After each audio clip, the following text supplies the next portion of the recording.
Stein. I'm co-director of Living Art, and this is Pamela. My name is Pamela Kiroff. I'm also a co-director of Living Art. And I also wanted to mention Lindy Kuhn, who's been working with our tap dancers, you'll see in the second half of the program. And then there are a number of, so some people have performed professionally, and there are a number of people who have maybe never performed on stage before. We have people who are cancer survivors, and family and friends of cancer survivors, and some professional caregivers with us tonight who are performing. So welcome and thank you.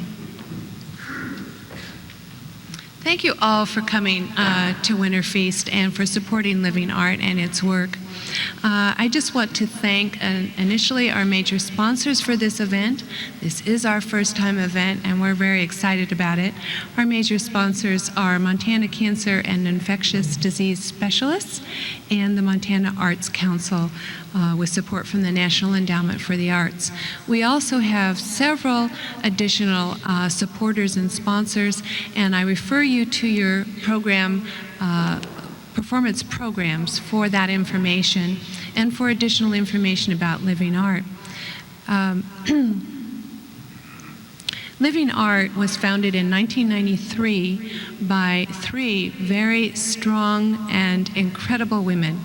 Yupa Stein, drama therapist, Beth Ferris, poet and filmmaker, and Linda Swab, whom you will be hearing about later on in this program.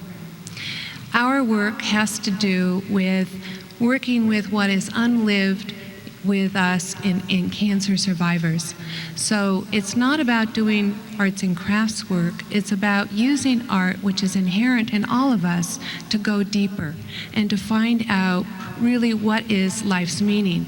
What's interesting to me about this event is in terms of the performance and hearing Yupa say, about some of the performers, oh, I can't do this and I can't sing.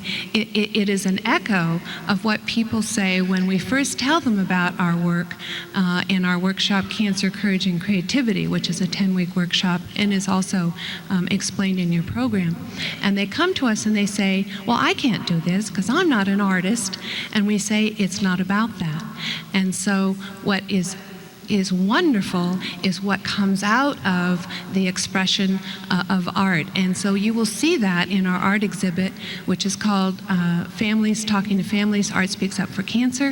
It has been curated by Hedvig Rappi Flowers, one of our board members, and is in the back of the room, and some of you have already seen it, and I hope you take some time later on in the evening to also to look at it further. So that shows you that what we think we cannot do, we can. And that is a lot about what our work is about. I would like to acknowledge our board members. And so if you're here, if you will raise your hand or stand up or laugh or something. Yupa Stein is our president, current president. Beth Ferris is our immediate past president. We miss I can't speak with these phrases. We miss Beth. She's home with walking pneumonia. We're sorry and wish she were here with us. Peter Lethenstrom is our vice president. Peter, where are you? Peter, is that you in the back? Wave. Peter, wave. There you go. Myself as the secretary, Jane McIntosh. Treasurer, Jane, are you here? Nope. Hedvig Rappi Flowers.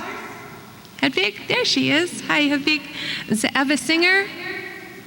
Is Eva? Are you waving? There she is. And Karen Timchuk, who is out of Billings and was unable to be with us this evening.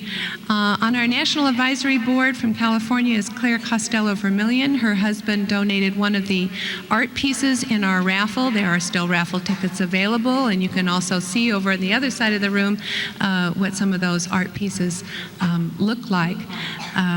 From Connecticut, David Reed Johnson. From Idaho, Dr. Bonnie Vestal. From Massachusetts, Sandra Bertman. New York, Elizabeth Clark, who has been our mentor. And from Montana, Ira Bayok. Ira, are you here? Wave your hand if you are. Sean Geisinger. She was one of our, there she is. Hi, Sean. Margaret Kingsland. Anne McClay. Laura Millen, David Schulberg, hi David, Michael Snyder, Stephen Speckert. Stephen, are you here? I know you're up there, up. I know he was at the dinner. And Dr. Mary Stranahan. Mary, there she is. Hi. Thank you all for serving us and our work. I also just want to make a quick mention that we also have t-shirts for sale, and the t-shirts feature an incredible work by Stephanie Frostad, whose work has touched me since I've just learned about her. And the name of the piece on the t-shirt is called Testing, and you'll see it when you go over there. So without further ado, I'll turn you back over to Yupa. Thank you. Thanks, Pamela. Okay, we're going to get started here. Pamela, I just wanted to thank Pamela. She moved her 90-year-old mother in with her a month and a half ago, and so that coinciding with this event, she's been really amazing. So thanks, Pamela. I want to say that to thank MCAT, and this event is being taped by them tonight. And now I am going to introduce my husband, Carl Stein, who is the master of ceremonies tonight, and he has spent endless hours with our 2.5-year-old son while I've been working on this event. So thank you, sweetie. Thank you, dear.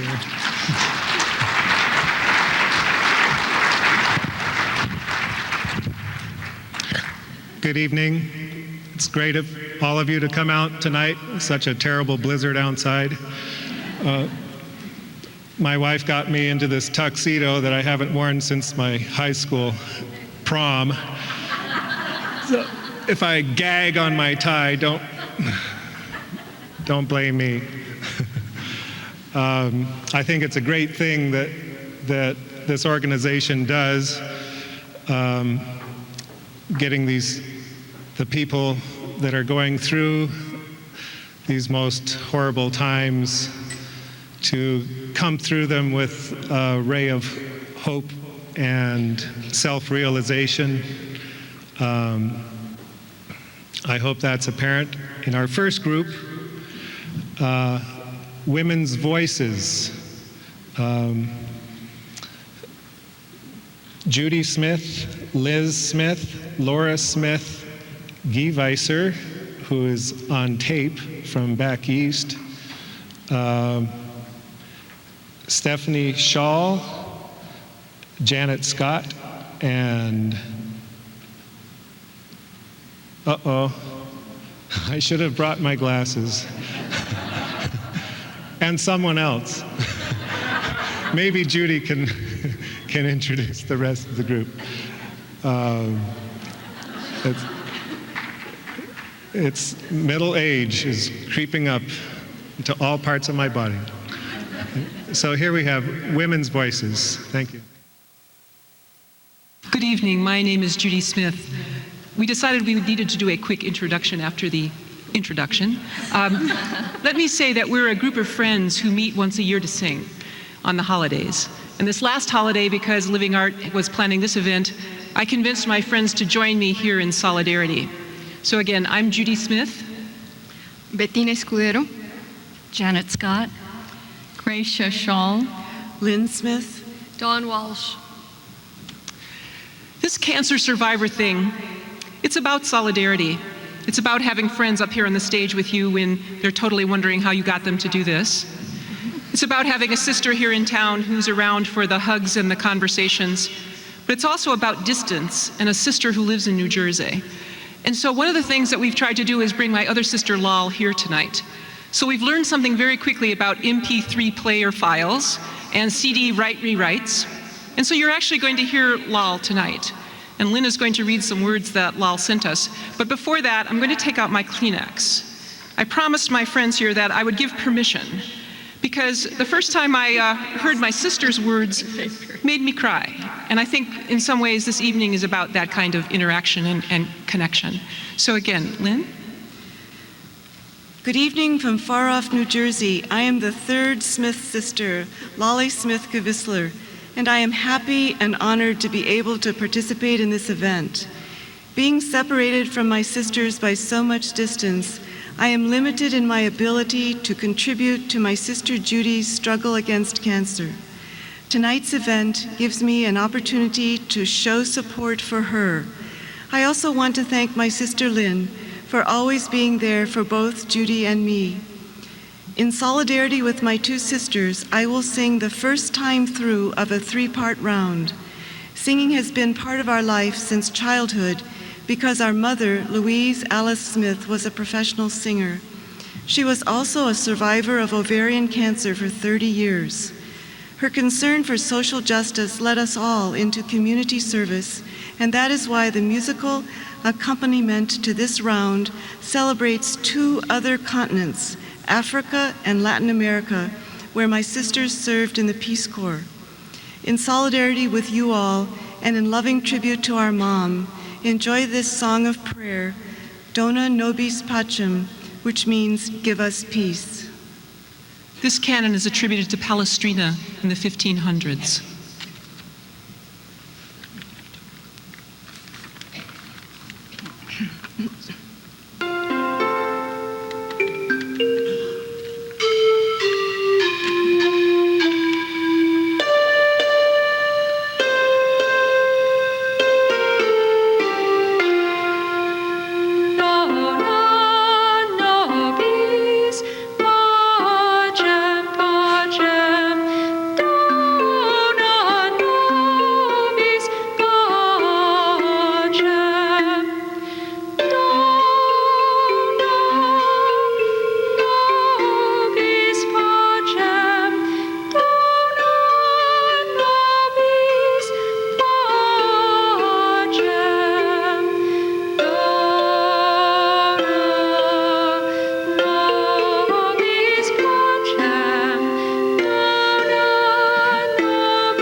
This piece of time between our two pieces here We were spending a moment asking anyone in our group who would like to say something spontaneously to you all, and Bettina had agreed to start us off.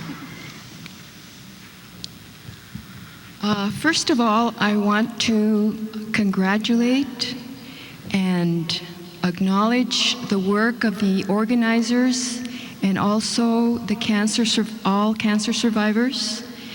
And I want to say that I'm really honored to be participating in an event like this, where we are celebrating illness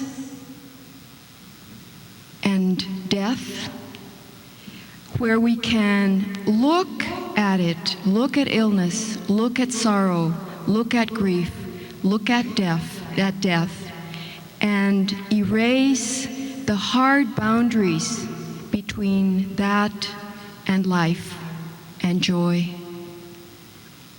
And I'm just really happy that we can start to learn how to do that in events like this, because the more that we can celebrate and look at illness and death in the face, the freer we will be to really honor life in all of its facets. Thank you.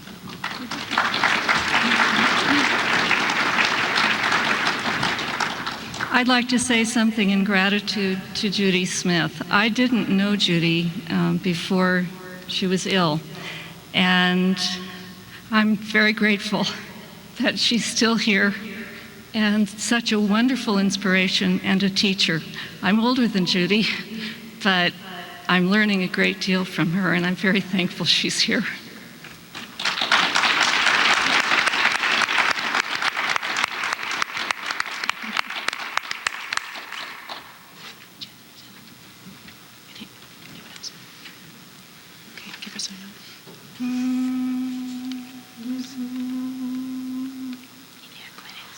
Om Tare Tutare Ture Swaha. Om Tare Tutare Ture Swaha.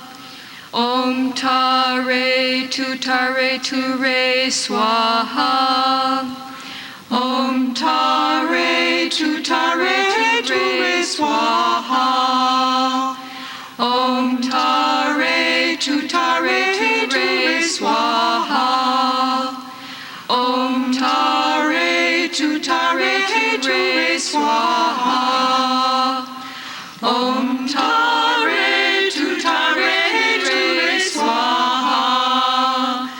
Om Tare Tutare Ture Swaha. Om Tare Tutare Ture Swaha.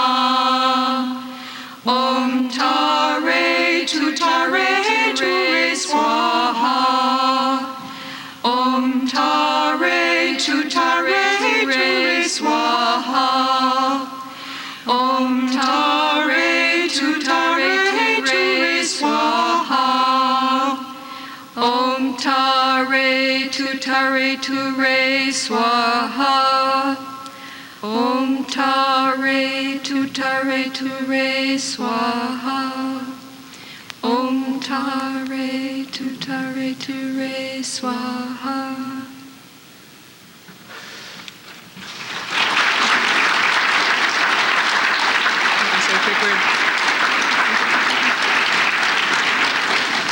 Let me quickly say, this was an homage to Tara, the green Tara, who is a protector in the Buddhist tradition. She protects us, she urges us to new thought and new direction, and she brings compassion into the world.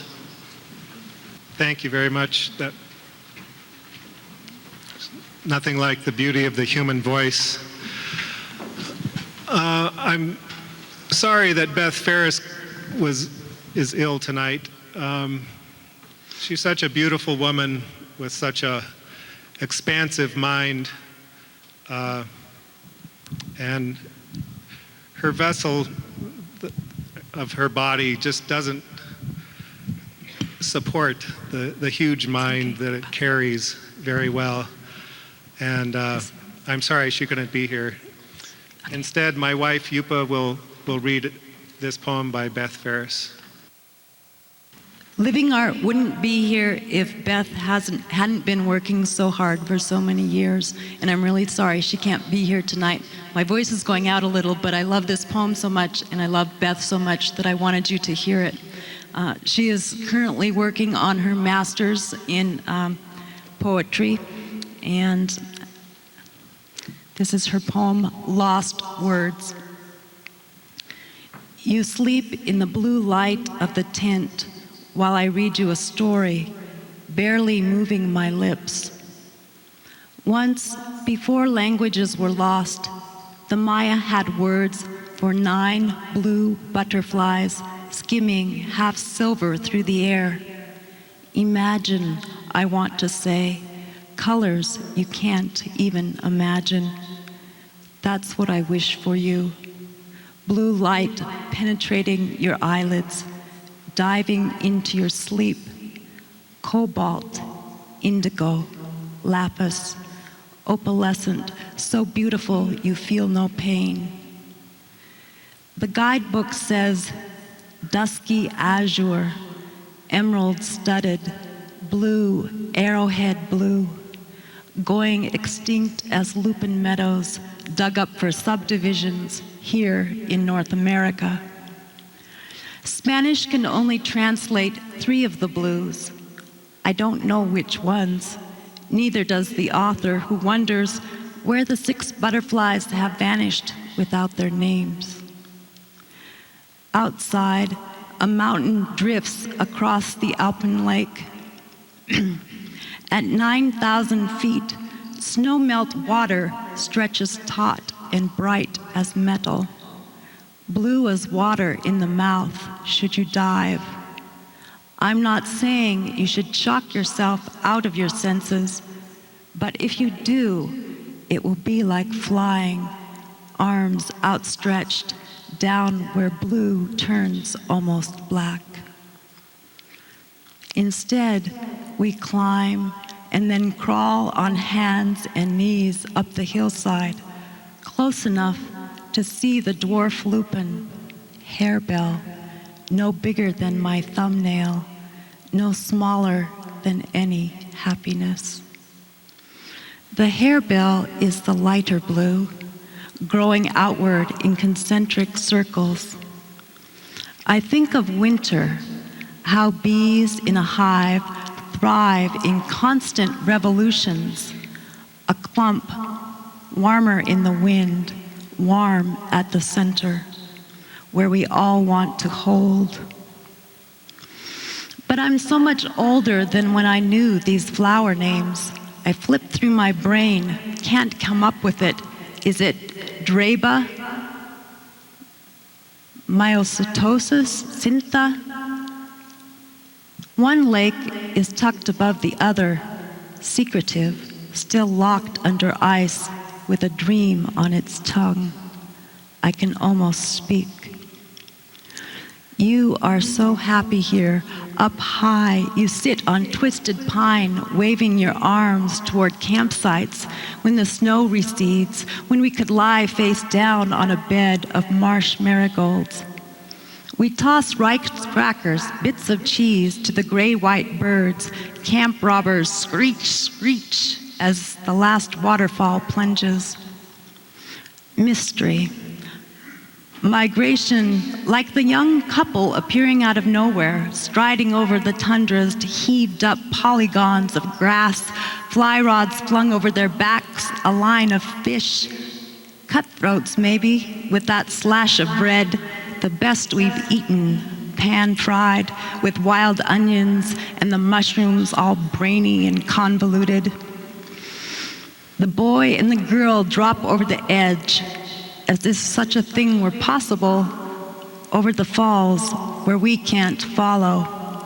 Instead, we head down the road, you still yelling about the girth of white pines as if you were deaf, which you are, in the right ear from all that chemo.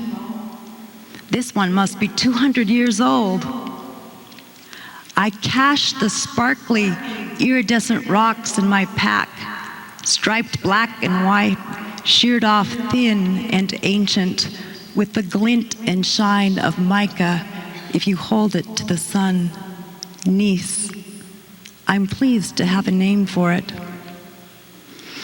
We inched down the steep rock road, you driving the Jeep. I can see the headache arrive, as if I could see inside your head, inside the lake where happiness sinks. See inside your messed up brain. Let me drive, my pleading. It's really, let me in. I want the word to make the throbbing go away. I want the wings, the flight away from pain. Remember how we found those Maya skulls with holes drilled to let the pain fly out? You won't speak, but pull off the road, a sudden swerve, flop in dog position and heave yourself, collapsed. Now you let me in. I hold the still frozen plastic bottle on your neck, rub the tendons under your jaw running all the way to the scar beneath the collarbone. Scar, as if the knife kept cutting, wouldn't ever let you heal. At home, the rocks lie silver-sided, opalescent on the picnic table. Thin stripes of white and black mean highly metamorphosed, which is another way of saying under so much pressure for so long, the crystals changed direction.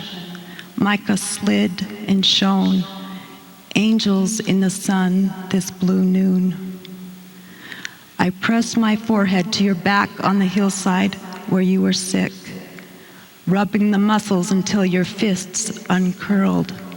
Your breath consoled me as all the weather in your head slowed and slept in wordless sun. Thanks.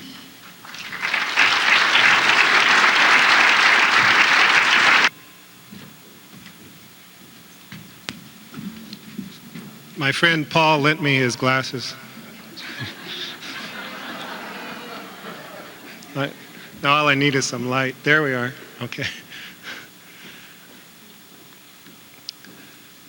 Kyle Rocheleau has been around Missoula for many years and has a beautiful voice. I heard her on KUFM the other day, and it brought tears to my eyes. Knowing a little about her history,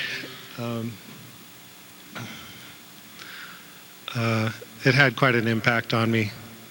So here for you tonight, she's joined by guitarist Jill King and percussionist Mindy Mason.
Obscenities, it isn't all it seems.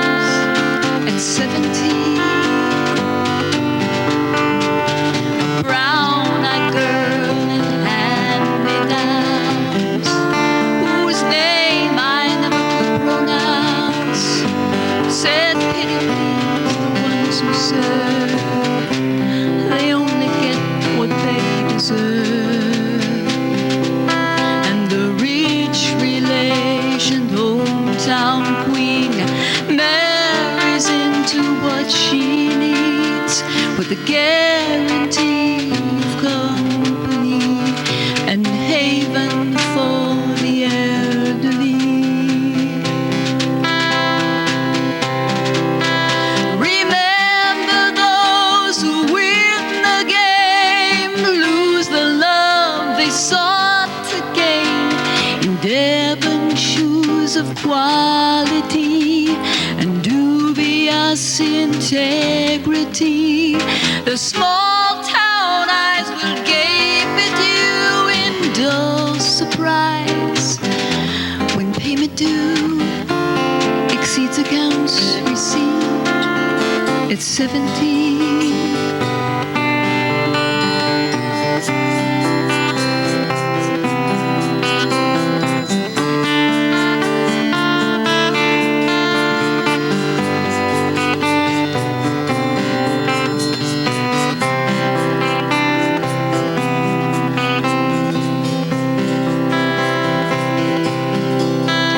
To those of us who knew the pain of Valentines that never came, and those whose names were never called when choosing sides for basketball.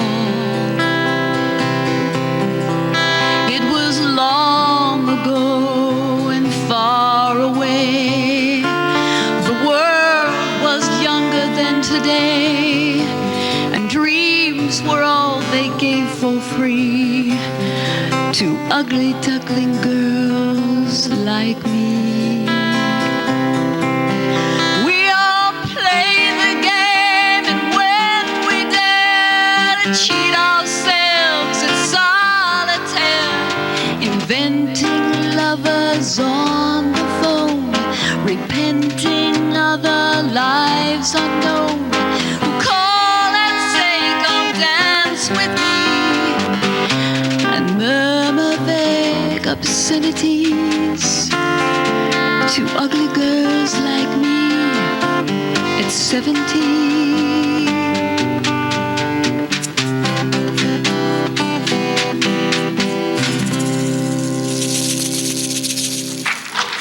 Linda Schwab was a resident of the Arley Valley, where my family and I reside. And she reached out to all members of the community, as well as the Missoula community. And this organization was part of her instigation. And here to talk more about Linda is Ze'eva Singer.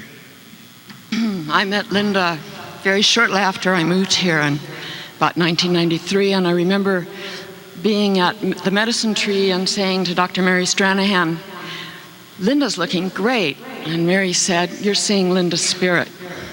That's what looks great. Her body is really failing." But I saw that spirit, and Linda introduced me to Yupa and Beth, and I realized that I'm reading something that Beth might have read had she been here. I miss her a lot. I also want to acknowledge that I saw the spark in Yupa's eyes when she thought there might be some talent in this group, and she could hardly wait to put something together. And I'm just kind of awestruck by how much has gone into this, and looking out at all of you who are supporting this. So I'm going to read some things that Beth was going to read. Winter Feast is part of the legacy of Linda Schwab, one of the founding members of Living Art, and Linda would have loved this party. Linda died in March 1994 from spinal cancer. Almost 7 years ago, Linda began drafting an endowment for healing and the arts. Sue Talbot, Upa Stein, Beth Ferris helped Linda with the finishing touches as she grew weaker. Anyone who ever knew Linda knew that she loved people with deep compassion and embrace. She took us all into her life with love. Her passion at the end was still the belief that the expressive arts can make meaning out of illness. Her hope in establishing an endowment was to carry on the work she began with others in that first Living Art group workshop.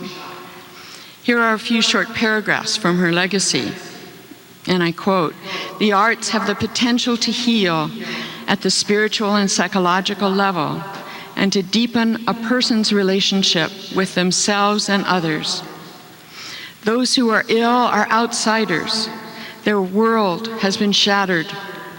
Integrating the arts into the treatment of illness can help create a new community of care and trust." Linda looked at the workshops of the Living Art program as a community which, quote, "made a sacred space that could contain illness and provide a place where people with cancer could use the arts to articulate the new meaning their lives now held." Linda was bold. Her first priority was to provide funds and scholarships for Living Art workshops.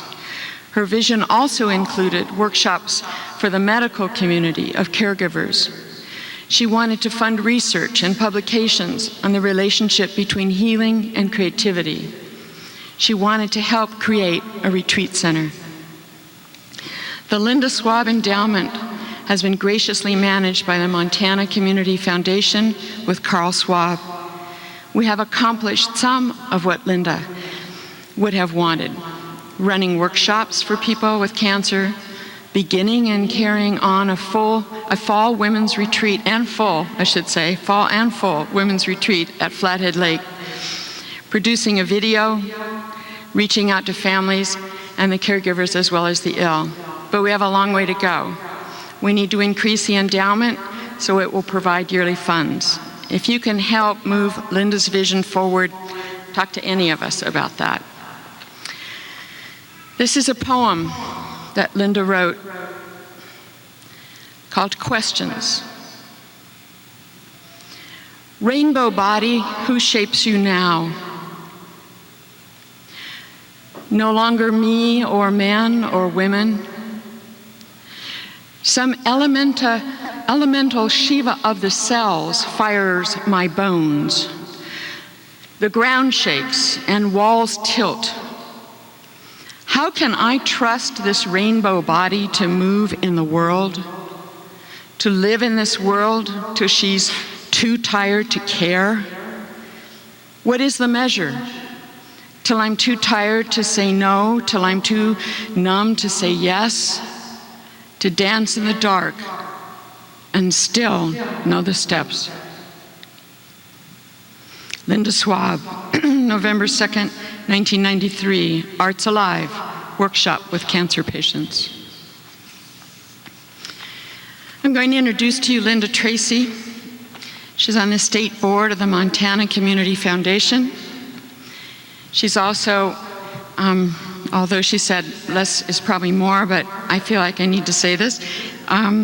She's on the Five Valley Regional Committee of the Montana Community Foundation. And she also is involved as community liaison with the Missoula Demonstration Project. Linda.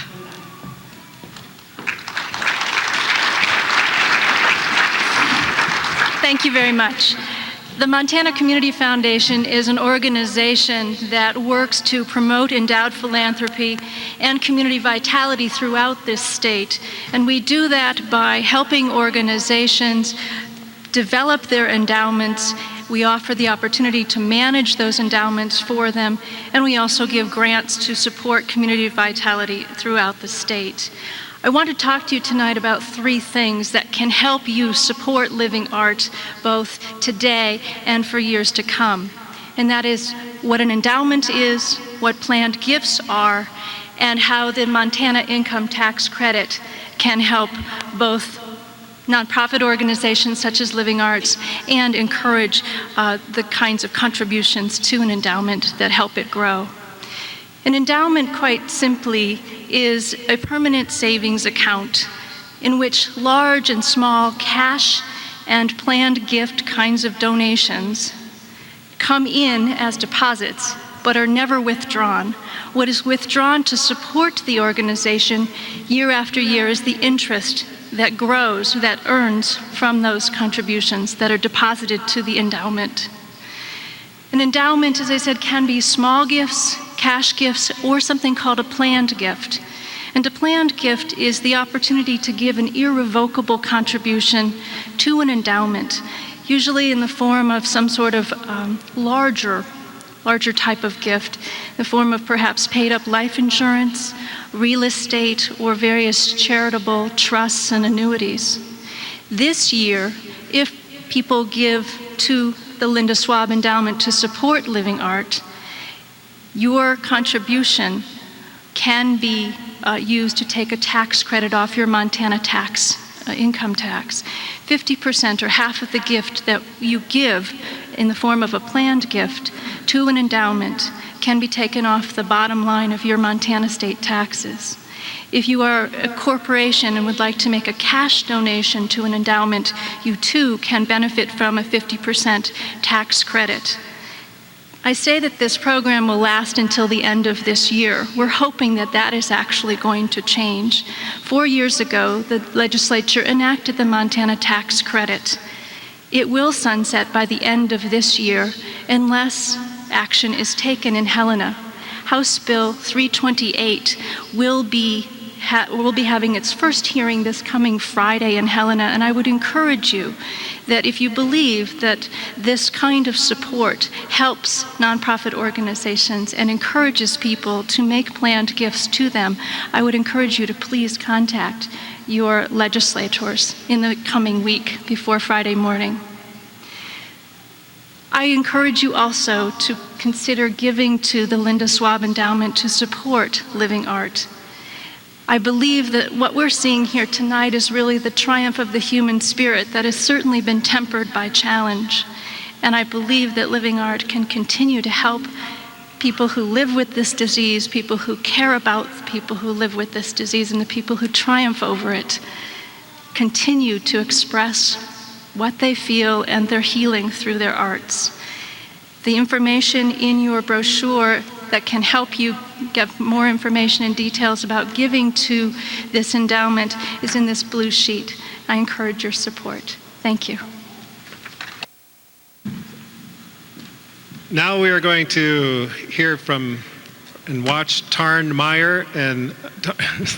Ream and Michael Meyer. They are doing a dance from Guinea. It's a healing dance. And I think this should liven things up quite a bit. First, I have to tell you a few stories since I get to do that. The first story I'm going to tell you relates to the things that Pam and Yupa were talking about at the beginning, is people saying, I can't do this. I have been going to Can't Make a Dream a number of years in a row for the Young Adult Conference, and the past few years I had this young gentleman, I think he was probably 18 the first year and 19 the second year that we went when he was there, and the first year had, I think he had a leg. The next year he didn't have a leg and was on crutches, and the third year, actually I saw him 3 years in a row, my memory might be wrong though, a little too much radiation to the brain, but the third year he was in a wheelchair primarily. Now, this young fellow, I was teaching dance, and I was so impressed. I said, okay everybody, hey, I've been through this, and I was dancing when I was on chemo, so if this is too much, just go sit down, do whatever your body tells you to do. And this young guy said, I said, well, what do you want to do? I looked at him, said, what do you want to do? And he said, I want to dance.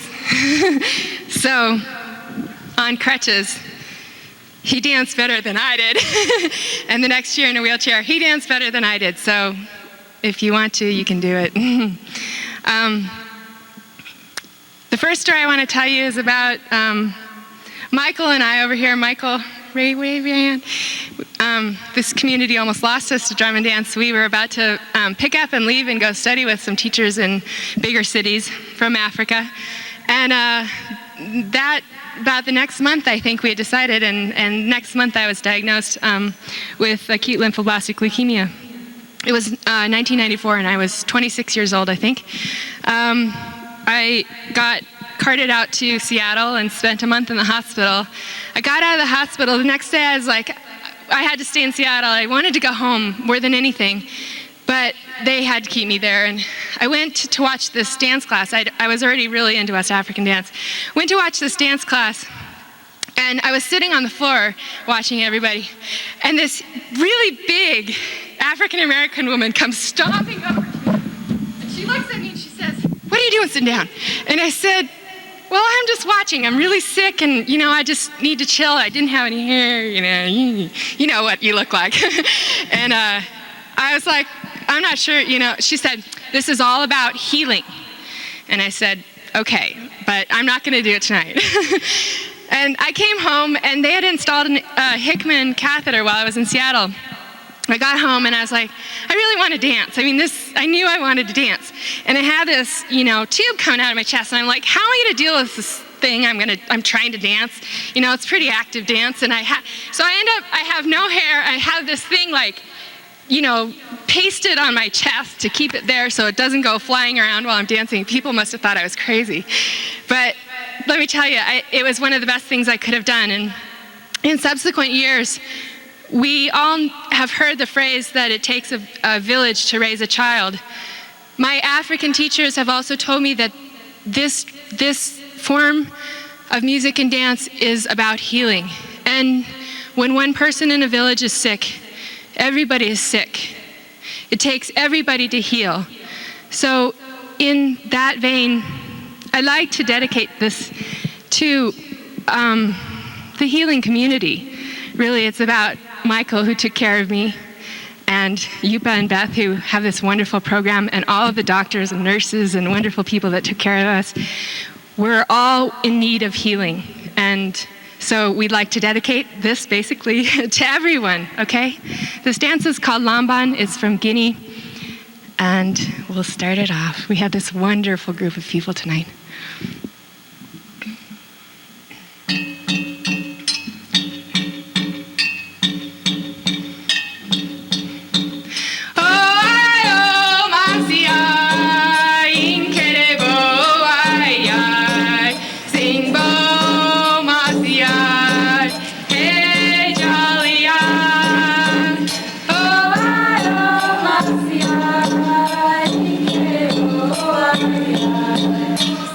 you.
show you don't have to be from another culture to have fun.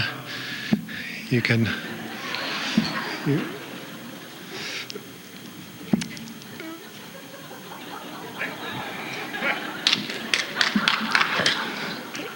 Makes me want to move too.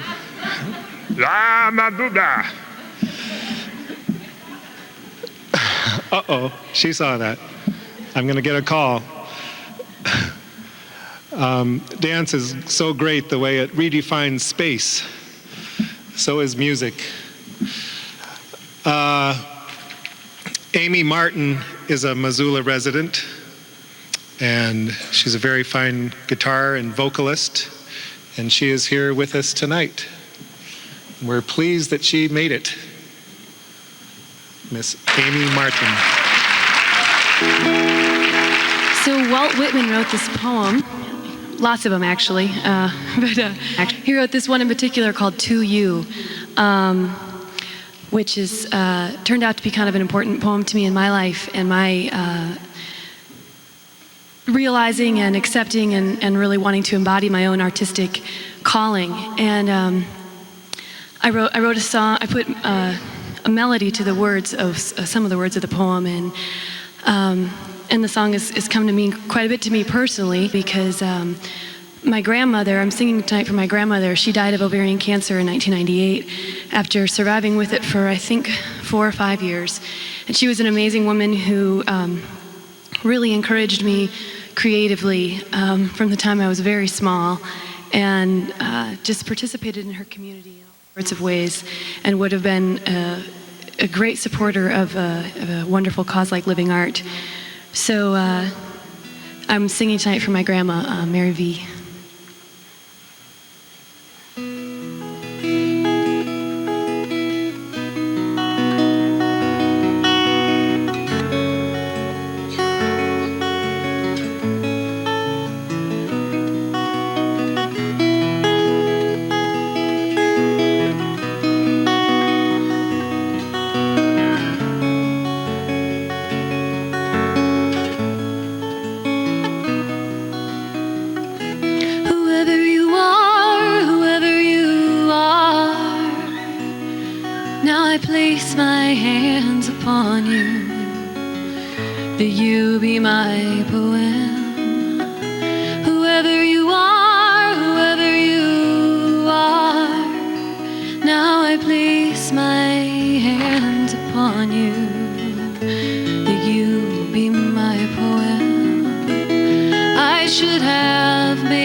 But as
Matthew Marsalik is one of the original Drum Brothers.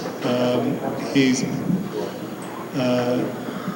been a large part of the first night celebration in Missoula for several years. And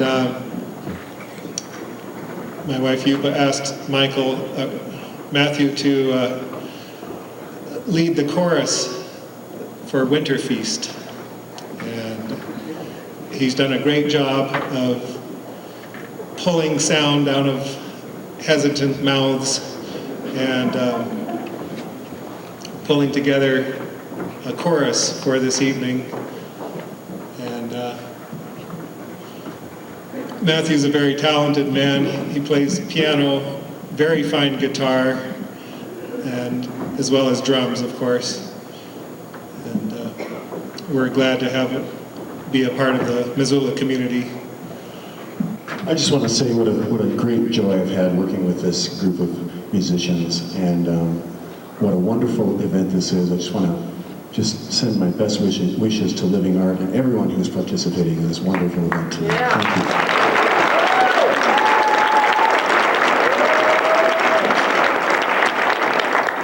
We're going to sing a chant that I learned at a workshop at the Feathered Pipe Ranch some years ago through oral tradition, and I don't know the origins of it. If any of you know, tell me, because I'd like to know. And maybe you can sing along with us when we get this thing going. This is called Jiolele Mama, Rest in the Mother Earth.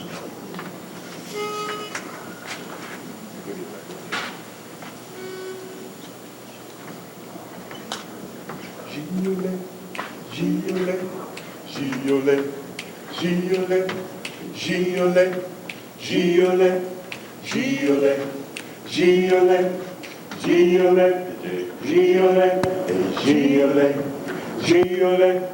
Giole, Giole, yeah, yeah, yeah, yeah, yeah, yeah,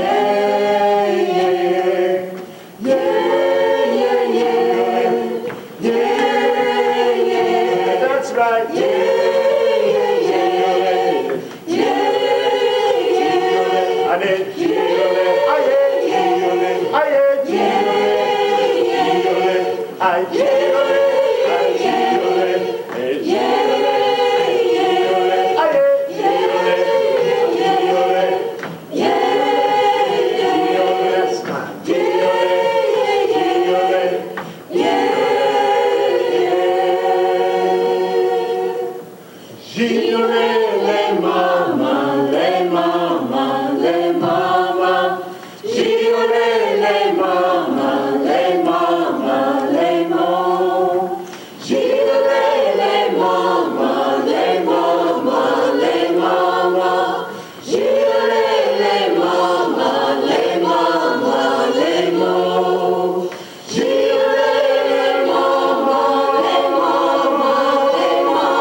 Beauty is before me, beauty is behind me, beauty is before me, beauty is behind me, beauty is before me, beauty is behind me, beauty is behind me, beauty is behind me, beauty is before me, beauty is behind me, beauty is behind me, beauty is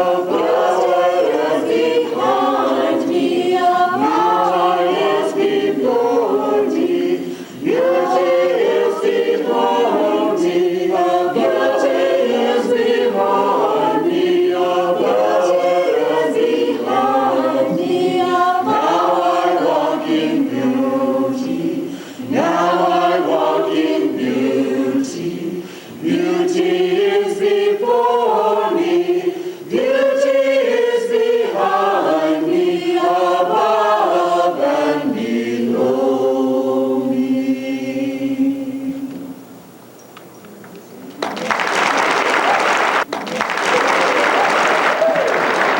This is called the West Fork Groove. It was written for some kids on Job Corps in Darlene, Montana.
you're alive, if you're breathing, if you're walking or hobbling along, you have rhythm. You don't even have to be walking in necessarily an even gait. If you're here, you've got rhythm, and this is what this is all about. Rhythm of life. Rhythm from the first breath to the last breath. Every moment is sacred in this life. Rhythm, this music celebrates that. Be here as much as we can in this moment. It's so precious. We're going to play a rhythm called Sorsene, and this is a mask dance from Guinea, West Africa, and an initiation rhythm as well. And just thanks to this great group of people I've been working with for the past few weeks. It's been a great joy.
performing tonight friend took his glasses away. Michael Hendricks is his name. Michael has been kind enough to donate his time and services to set up all the sound equipment here tonight.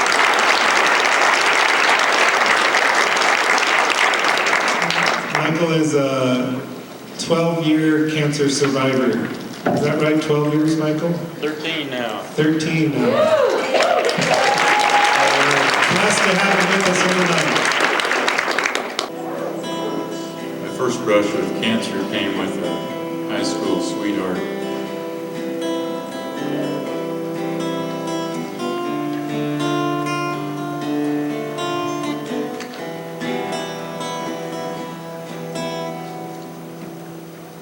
Are we on?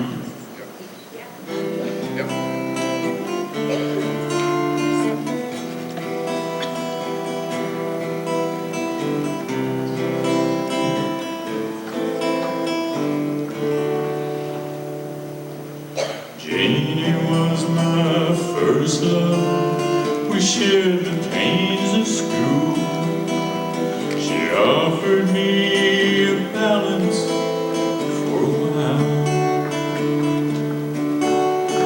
and she gave me innocence.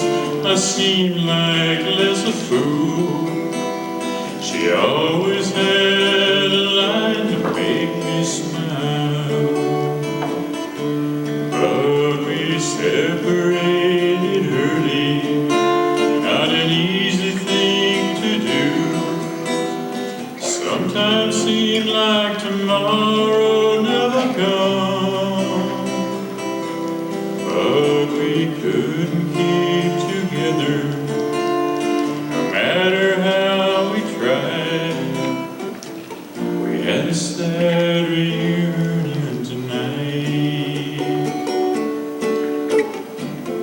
But oh, how we laughed together, trapped in the grapes of wrath together.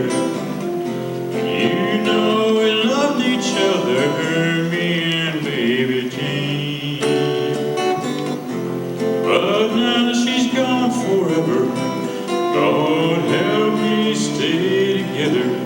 I see her vacant eyes looking out through chemo brain, my baby. Oh, baby, my baby Jane. I see the purple mountains, I feel lost and in between. This place that I know well, in a bad dream. Others stand beside me, too late to try to find excuses in the face of being blind. Oh, but now she isn't waiting for that morphine in her brain. The fear from that nightmare of pain. She was a part of me, silently alone. But she went too far down to draw the line. But oh, how we laughed together, trapped in the grapes of wrath together. You know we loved each other, me and baby Jane.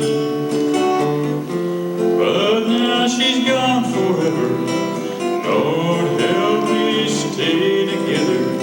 I see her in the sky, and in the early morning rain, my baby. Oh, my baby. Oh, baby. My sweet baby. Baby Jane.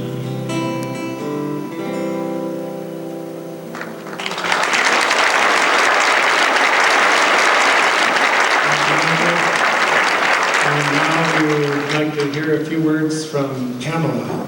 I really am just going to say a few words because we are sort of running a little late. in terms of our program. So you know what I'm going to do?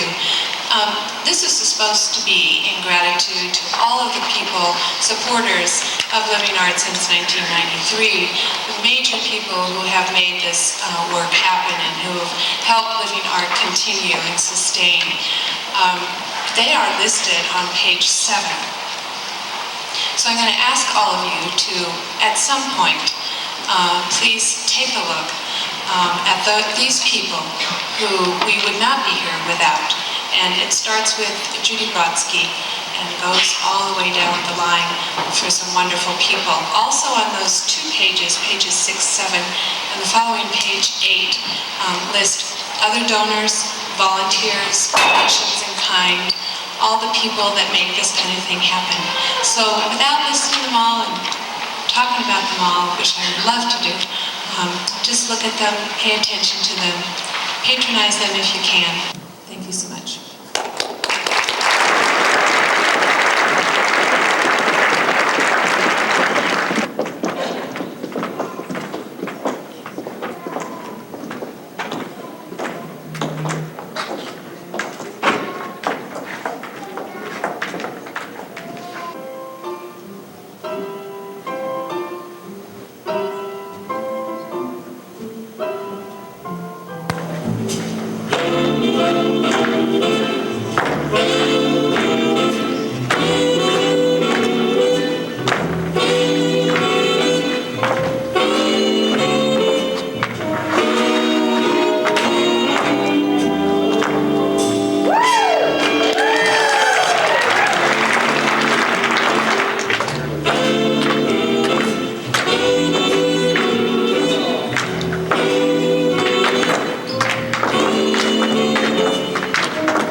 I'm dedicating this song to my mother, Hedvig Rappa Flowers. Why are there so many songs about rainbows, and what's on the other side?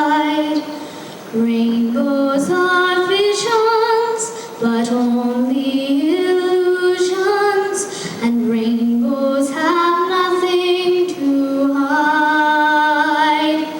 So we've been told, and some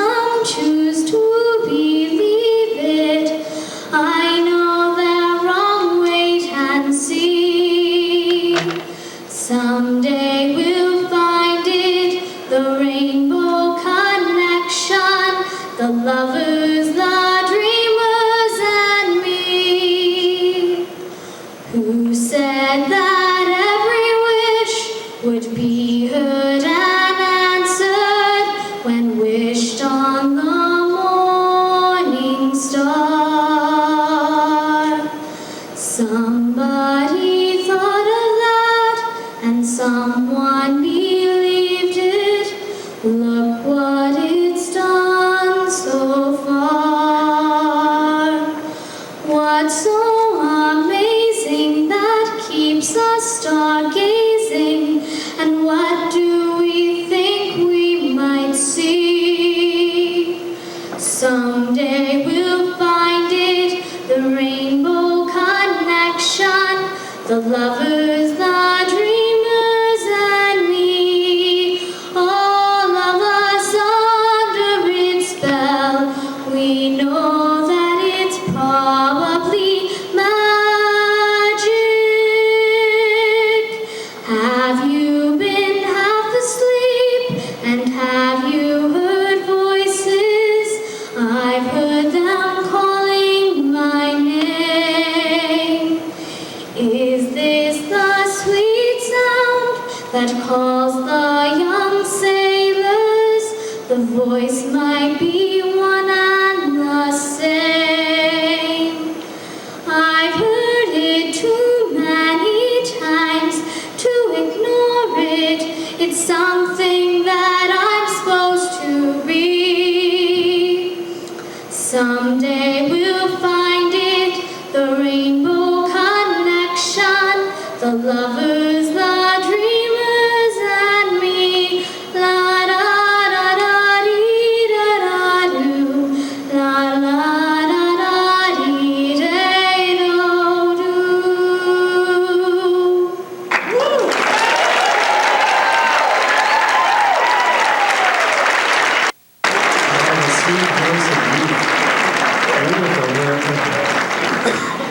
Our next performer is Jane Horton. She comes all the way from Helena, Montana to be with us tonight. All right. Jane has been a musician for all of her life, most of her life. In the bio, I talk a little bit about alterations, and they can be interesting, but the alterations aren't always physical, so it's so absolutely priceless to have the support of family, loved ones, friends. I just can't say enough. And I love you, Doug. Thank you so much. This is an Indigo Girls tune. It's upbeat. It's about Galileo and some of that misdirection that we look out there and wonder, what are those people thinking when they say these or write these things? But Galileo had it figured out, it looks like.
have a safe trip back over McDonald Pass.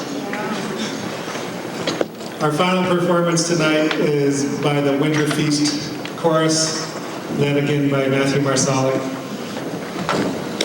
Let me say now, we appreciate you coming out tonight and helping to support this organization that is doing so much to help people find themselves. And we hope that you have gotten a lot out of this evening as well as we have. Matthew wrote this piece here for First Night last year, a year ago, and it was performed at the finale of First Night. The first time it was performed, I believe this is just the second time it's being performed. We hope you enjoy it.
Thank you very much. The Winter Feast Choir, everybody. Thank you.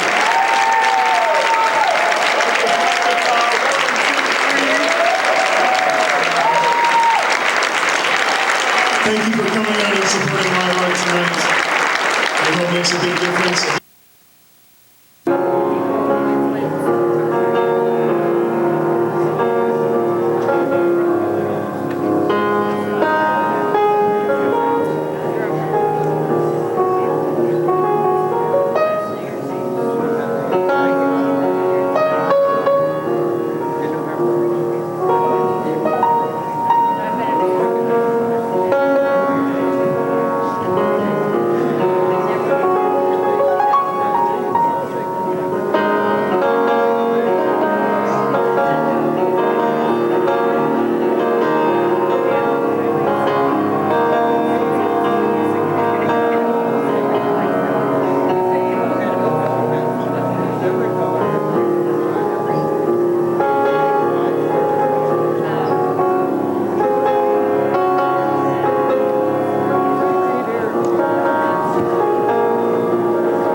happy.